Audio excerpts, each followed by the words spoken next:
Former Manchester United midfielder Hannibal Mejbri has been told that he let his team down after receiving a red card for Burnley.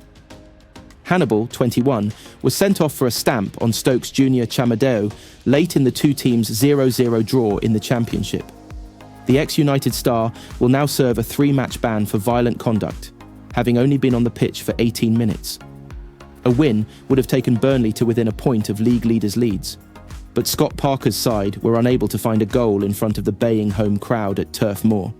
Claret's boss Parker took aim at the Tunisia international, who joined Burnley from United in August for £9 million. "He's let us down today," Parker admitted post-match. "He's let the team down. He's let myself down. He's let the staff down. He understands that. He's devastated. But I will deal with him and deal with that situation. But he's a young player still in development. He's a player that is always on the line, and I would never want to take that out of him because that makes him the player he is. But today he's stepped over that line and we will deal with it, show where he's gone wrong, and I will help him through that."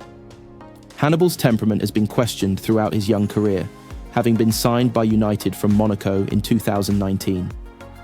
The 21-year-old was named as being part of a training ground bust-up with United teammate Alex Telles in 2022, forcing interim boss Ralf Rangnick to end a session early. Hannibal's last competitive appearance for United came during an FA Cup tie at Wigan in January 2024. He was then loaned out to relegation-threatened Sevilla, where he failed to establish himself as a regular, receiving 2 yellow cards in his 6 appearances, 5 of which came from the bench.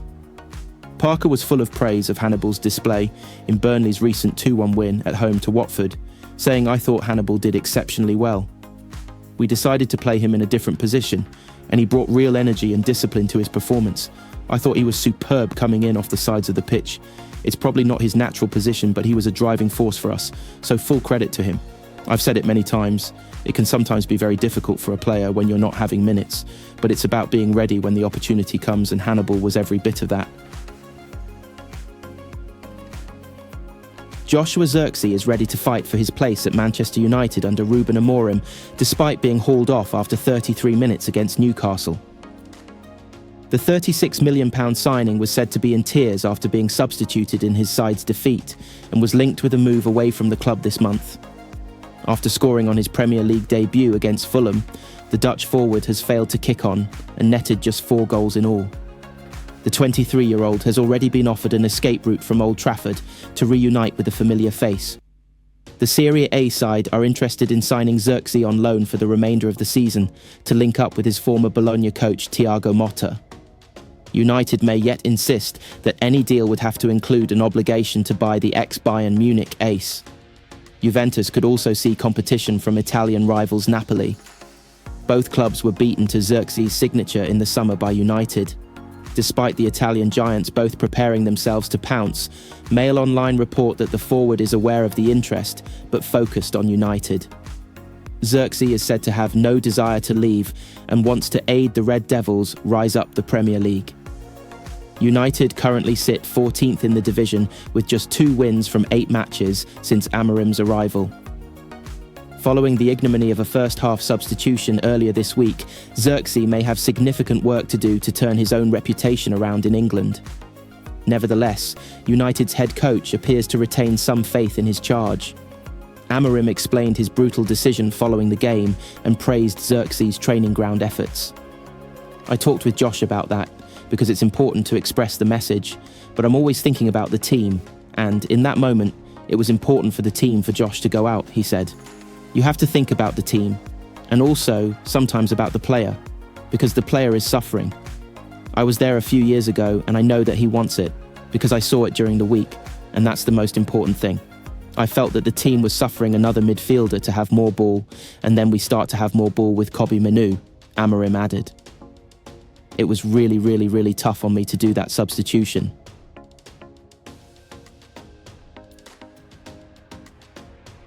Manchester United have entered 2025 in the doldrums following 4 straight defeats that have shown Ruben Amorim just what he's signed himself up for.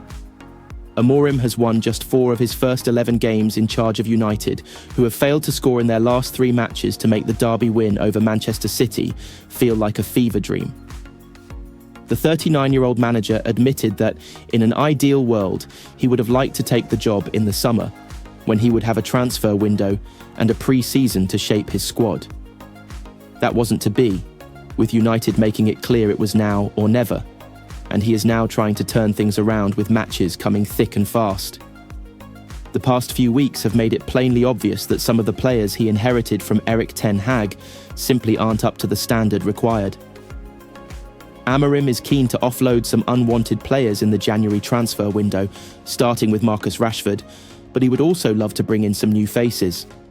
That may be difficult, with Sir Jim Ratcliffe on a cost-cutting exercise and profit and sustainability rules biting, but United fans can dream. One of the most obvious issues for Amorim so far has come on the left side of defence, where both Luke Shaw and Tyrell Malacia have been unable to stay fit to play in his chosen 3-4-3 formation. That has left the right-footed Diogo Dalot to play on the wrong side, creating an imbalance in the team. Signing a left-footed player who has the engine to get up and down the pitch and contribute in both attack and defence is a priority for Amorim. Alphonso Davies is out of contract with Bayern Munich in June and has been attracting lots of transfer interest, with United and Real Madrid among the potential suitors. His agent, Nick Huose, has been shopping Davies around to try and drum up interest in the 24-year-old, who would be an ideal fit for United's system. Needless to say, it would be difficult for 14th-placed United to land such a high-caliber player, especially when Real Madrid are the other option, but they can dream. Especially since Real's number one target is a certain Trent Alexander-Arnold, rather than the Canada international.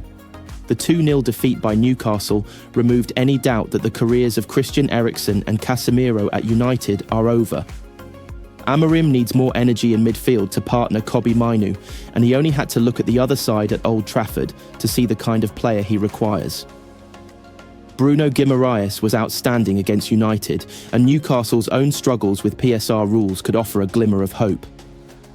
The days when teams don't sell big players are gone, Eddie Howe admitted in December.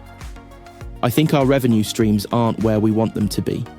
We're still trying to grow them, so I think that trading in and out is going to be essential. Hopefully it's not going to be players that we're forced to sell, but you can't guarantee anything.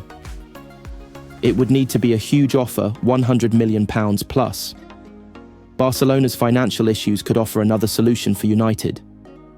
Dani Olmo is stuck in limbo at the Catalan giants and clubs are circling.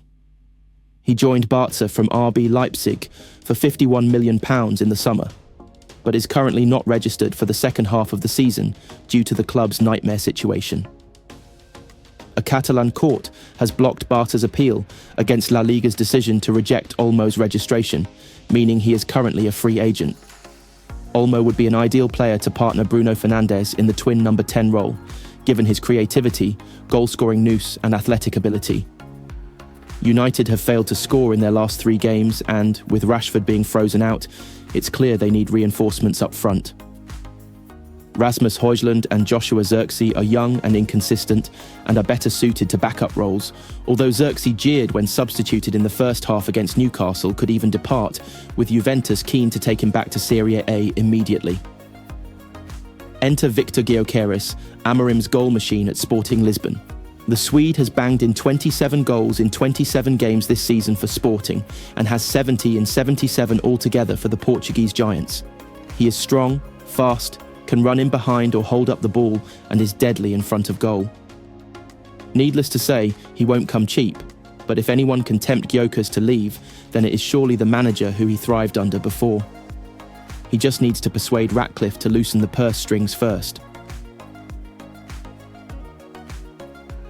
Marcus Rashford was booed by a cluster of Manchester United fans upon arriving at Old Trafford on Monday night. The forward has found himself out in the cold for over a week under Ruben Amorim, who first left him out of a matchday squad before the Manchester derby win. He would be omitted for the next 3 outings, but was a surprise inclusion to face Newcastle. Rashford reported to United Stadium wearing his tracksuit, but was jeered by a number of the home fans, who remained divided over the academy graduate. The 27-year-old has endured a mixed time over the past 18 months following his 30-goal campaign, which landed him a lucrative new deal. Since then, Rashford has faced several off-pitch issues and, after being snubbed by Amorim, claimed he was ready for a new challenge. He was named on the bench, but was left to watch on as the hosts were hammered by Newcastle, who eventually won 2-0 at Old Trafford. Amorim made 4 subs, but never chose to introduce Rashford. The United boss, who has lost his last 3 games at home, was quizzed on whether including Rashford but leaving him on the bench was a way of sending a message, but he laughed off that suggestion. He said, "I think about the team. You think a lot about Marcus. I think about the team. I am not making a point, I just want to win the games. And you can feel it. I am talking about the idea and the fight for relegation. I want to make a point during the game? No, I just want to win the game." The January transfer window opens in less than 24 hours, and Rashford had been linked with an exit in the new year. He said, "When I leave, it's going to be no hard feelings. If I know that a situation is already bad, I'm not going to make it worse. I've seen how other players have left in the past, and I don't want to be that person. When I leave, I'll make a statement, and it will be from me." Amorim confessed after the Newcastle defeat that there is a lack of money to improve his failing outfit. The new manager arrived knowing that funds were going to be at a premium and they would have to sell before they could buy, but refused to be drawn on Rashford's sale,